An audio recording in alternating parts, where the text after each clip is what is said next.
Maintenant, on va s'occuper de la ruche numéro 7. La ruche numéro 7. Et voir, elle aussi, comment elle a passé l'hiver.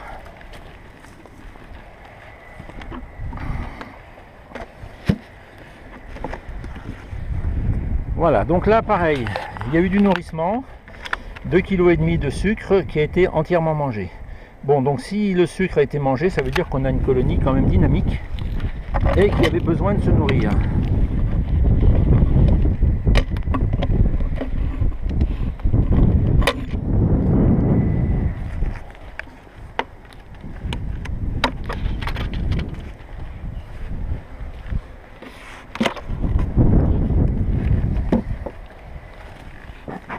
Alors, un petit peu de fumée.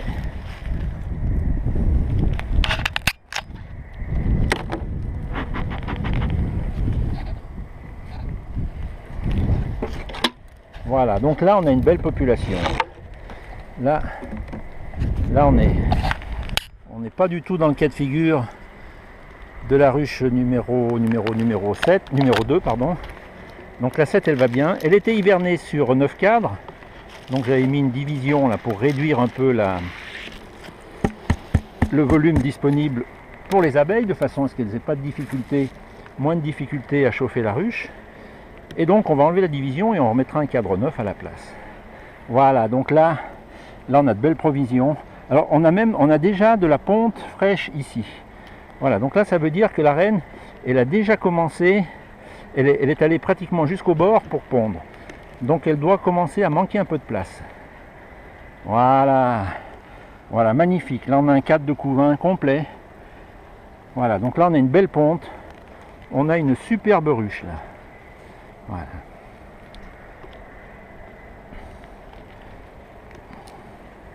Et donc on a déjà une très grosse population et on a beaucoup de couvains. Donc le couvain ici, là, ce qu'on voit là, donc ça, tout ça c'est des abeilles à naître.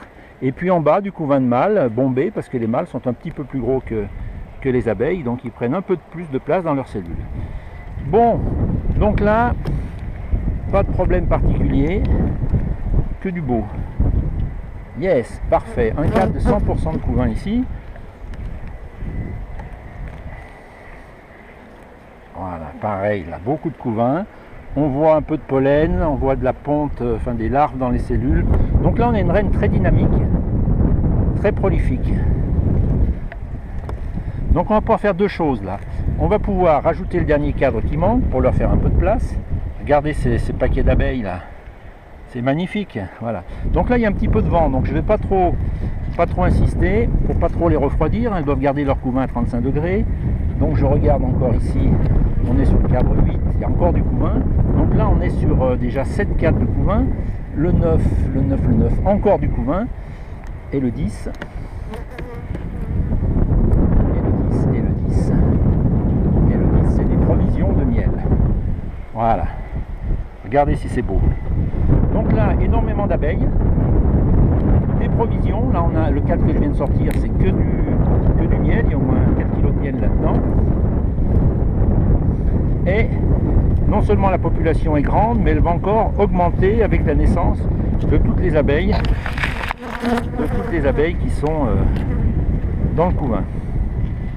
Voilà. Donc, comme on a du couvain dans le premier cadre, le cadre 9, je vais le mettre ici. Voilà, donc un cadre 9 avec une feuille neuve. Donc les abeilles auront juste à construire les cellules et puis ensuite soit elles mettront du miel, soit elles mettront, la reine pondra et on aura un élevage d'abeilles. Bon, donc tout à l'heure à ce niveau là on avait le couvre-cadre. Je ne remets pas le couvre-cadre et je vais leur mettre de quoi stocker le miel. Alors, deux types de cadres, je vous montre. Voilà, des cadres déjà construits qui ont servi l'année dernière. Les abeilles ont déjà étiré les cellules. Et une fois qu'on a fait la récolte de miel l'année dernière, je les ai fait nettoyer ces cadres par les abeilles. Elles ont léché tout le miel qui restait. Et donc, en utilisant ces cadres, on gagne un peu de temps. Elles ont moins à construire. Ça va plus vite. Voilà, donc je mets des cadres comme ça. Et puis, donc sur les 9 cadres de la ruche, je vais mettre 3 cadres neufs. Des cadres avec une feuille de cire que j'ai installée. Et là, donc les abeilles auront à étirer les cellules avant de pouvoir stocker le miel. Alors pourquoi je fais ça? C'est pour renouveler tous les 3 ans l'ensemble des cadres, avoir toujours des cadres propres. Et puis là, on est en période où les abeilles construisent, début du printemps. Donc, c'est le moment ou jamais pour les renouvellements de cadres. Voilà, donc 6 construits et 3 neufs. Voilà. Je traîne pas plus. Alors, si, j'ai oublié un petit détail. Je voulais tester. Voilà. Remettre un capteur de température dans la ruche pour voir comment ça se passe. Alors. Voilà. Essayez quand même de tester ces capteurs de température. Voilà, on y va avec douceur. Voir si on va arriver à en faire marcher un. Voilà. Hop là, on referme tout de suite.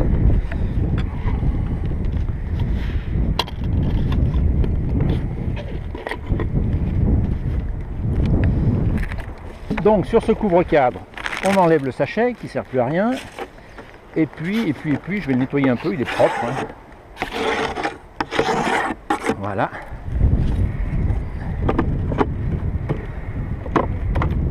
Et on ferme.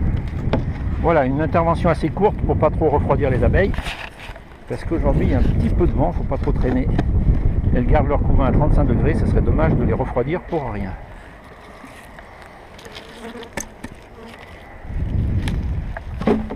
Bien, on ferme avec l'isolation pour maintenir la chaleur à l'intérieur de la ruche, hein, pour qu'elle puisse plus facilement maintenir le couvain à 35 degrés. Et voilà, on a terminé l'intervention. Donc une très belle ruche qui est prête à produire du miel. Voilà, j'ouvre les paris, c'est probablement celle-là qui fera le plus de miel cette année. Bien, et bien c'est terminé pour aujourd'hui.